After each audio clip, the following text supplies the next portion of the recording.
అంటే గ్రీన్ మసాలా ముర్మురా అనమాట. మరమరాలతోటి variety recipe. దీనికి మనం ఫస్ట్ ఇంగ్రీడియంట్స్ ఏంటంటే కరివేపాకు, పచ్చిమిరపకాయలు, కొత్తిమీర అండ్ పుదీనా తీసుకొని పెట్టుకోవాలి. అండ్ అలాగే వేరుశనగ గుళ్ళు తీసుకోవాలి. ఒక ప్యాన్ పెట్టుకొని అందులో కొంచెం ఆయిల్ యాడ్ చేసుకొని ఆయిల్ బాగా హీట్ అయిన తర్వాత మనము కట్ చేసుకున్న పచ్చిమిరపకాయలని ఫ్రై చేసుకోవాలన్నమాట. అండ్ అలాగే 1 by 1 మనం తీసుకున్న ఇంగ్రీడియంట్స్ అన్నిటిని 1 by 1 ఫ్రై చేసుకోవాలి. నెక్స్ట్ కరివేపాకు ఫ్రై చేసుకోవాలి. కొత్తిమీర అండ్ పుదీనా కలిపి ఒకేసారి యాడ్ చేస్తున్నాను. అవి కూడా బాగా ఫ్రై చేసుకోవాలి. ఇవన్నీ ఫ్రై చేసుకొని ఒక పక్కన పెట్టుకోవాలన్నమాట. చూసారు కదా, ఇలా ఫ్రై చేసుకున్న తర్వాత అన్నీ ఒక పక్కన పెట్టుకోవాలి. నెక్స్ట్ అలాగే మనం వేరుశనగ గుళ్ళు తీస్తున్నాం కదా, అవి కూడా బాగా ఫ్రై చేసుకోవాలన్నమాట ఆయిల్లో. ఇది కొంచెం డిఫరెంట్ రెసిపీ, మరమరాలతోటి స్నాక్ రెసిపీ అనమాట. పిల్లలందరికీ నచ్చుతుంది. చూసారు కదా, ఇలా మనం మంచిగా అన్నీ ఒక పక్కన పెట్టుకొని అన్నీ గ్రైండ్ చేసుకోవాలన్నమాట గ్రైండర్లో.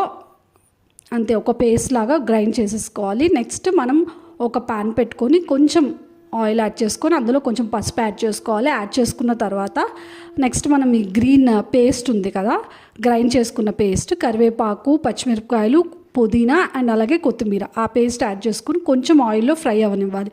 ఫ్రై అయిన తర్వాత మనం మరమరాలను యాడ్ చేసేసుకోవాలి. క్వాంటిటీని బట్టి మనం ఎంత కావాలో అంత యాడ్ చేసేసుకొని బాగా కొంచెం సాల్ట్ చూసి అడ్జస్ట్ చేసుకోవాలి. ఎందుకంటే మరమరాల్లో సాల్ట్ ఉంటుంది కాబట్టి దాన్ని బట్టి యాడ్ చేసేసుకొని సిమ్లో పెట్టుకోవాలి.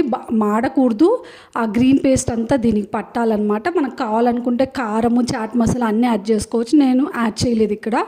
జస్ట్ సింపుల్గా బాగా మిక్స్ చేసుకోవాలి. చేసుకున్న తర్వాత ఫైనల్లో వేరుశనగ గుళ్ళు యాడ్ చేసేసుకోవడమే, అంతే. Please subscribe to Alekhya's kitchen Indian recipes for more variety recipes అనమాట. Different recipes and quick recipes అన్నీ మన ఛానల్లో ఉంటాయి. Traditional recipes, home style recipes అంతా. చూసారు కదా, ఇలా మనం వేరుశనగ గుళ్ళు ఆల్రెడీ ఆయిల్లో డీప్ ఫ్రై చేసుకున్నాము. దాన్ని మనం లాస్ట్లో ఫైనల్గా యాడ్ చేసేసుకుంటే అంతే, పర్ఫెక్ట్గా గ్రీన్ ముర్మురా రెడీ అయిపోతుందన్నమాట.